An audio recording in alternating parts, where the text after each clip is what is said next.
नाहर के घर में एक बड़ी पूजा होने वाली है। हर किसी की नजर है इस पूजा पर, लेकिन एक औरत है जो किसी और नियत से आई है। नाम है रूही। रूही को पता चलता है कि रोली नाहर के करीब जा रही है और वो भी पूजा में उसके साथ शामिल होने वाली है। लेकिन क्यों? रोली सिर्फ एक रिश्तेदार है, लेकिन वो हर वक्त ये साबित करने में लगी है कि वो ही नाहर की असली पत्नी है। रूही के मन में आग लग जाती है। उससे लगता है उसका प्यार, उसका रिश्ता, सब कुछ उसके हाथों से फिसल रहा है। और तभी वो एक डिसीजन लेती है। अगर किसी को नाहर के साथ पूजा में बैठना है तो वो सिर्फ मैं हूँ। रूही इस मिशन में उसका साथ देती है जूही, उसकी सहेली और घर की सबसे समझदार लड़की। जूही ने ऑलरेडी सब तय कर लिया है। घर की डेकोरेशन के लिए उसकी ओल्ड फ्रेंड राध्या को बुलाया जा चुका है और रोली को पूजा से दूर रखने के लिए एक सीक्रेट प्लान भी बना लिया गया है। अगला दिन आता है। पूजा की तैयारियां चरम पर होती है। राध्या घर पहुंचती है और बिना किसी शाक के डेकोरेशन और सेटअप संभल लेती है। लेकिन उसके हाथों में सिर्फ फूल या माला नहीं, उसके पास एक सीक्रेट बॉटल भी है। उसमें है नींद की दवाई।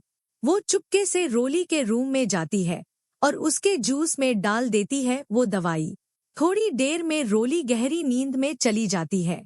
दूसरी तरफ रूही पूजा के ट्रेडिशनल कपड़ों में रेडी होती है, एक घूंघट के साथ। जूही उससे क्वाइटली पूजा के लिए ले जाती है। पूरे घर में किसी को कुछ पता नहीं चलता। सब सोच रहे हैं कि ये घूंघट वाली लड़की रोली ही है। नाहर की आंखों में कंफ्यूजन तो होती है, लेकिन उसका दिल कह रहा होता है ये रोली नहीं, ये रूही है। और तभी दादी उससे पूछ लेती है, तू चुप क्यों है? अपना चेहरा क्यों नहीं दिखा रही? जूही स्मार्टली जवाब देती है, दादी, रोली ने मन्नत मांगी थी। जब तक पूजा पूरी नहीं होती तब तक ना कुछ बोलेगी, ना अपना चेहरा दिखाएगी। सब मान जाते हैं। पूजा शुरू होती है। जब पूजा चल रही होती है, दूसरी तरफ मधुबाला घर के एक कोने में रोली को ना दिखकर परेशान हो जाती है। उसका डाउट सीधा जूही पर जाता है। वो तुरंत रोली के रूम में जाती है और देखती है कि रोली गहरी नींद में पड़ी है। शॉक्ड, वो उसके मुंह पर पानी डालती है और चीख कर कहती है, उठ रोली, ये क्या हो रहा है? रोली झटके में उठती है, कंफ्यूज्ड रहती है, मुझे क्या हुआ? मुझे तो पूजा में जाना था। मधुबाला उससे सारी बात बताती है। रोली शॉक में आ जाती है और बिना देरी किए नाहर को ढूंढने निकल पड़ती है। वहीं दूसरी तरफ पूजा कंप्लीट हो चुकी होती है। रूही नाहर का हाथ पकड़कर उससे एक कोने में ले जाती है। नाहर पूछता है, रूही, ये सब क्या हो रहा है? रूही मुस्कुराकर कहती है, अब तुम मेरे हाथों से मेरा व्रत तोड़ाओगे। तुम मेरे हो, सिर्फ मेरे। नाहर इमोशनली उसका व्रत तोड़ता है और रूही खुश हो जाती है। लेकिन उस खुशी का ज्यादा वक्त नहीं मिलता। रोली आ जाती है।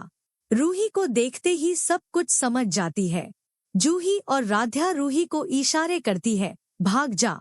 रूही एक धुएं के झोंके का फायदा उठा के वहां से निकल जाती है। रोली नाहर से पूछती है, बताएं, मेरे साथ कौन था? वो लड़की कौन थी? नाहर चुप रहता है, सिर्फ एक लाइन कहता है, मुझे कुछ याद नहीं।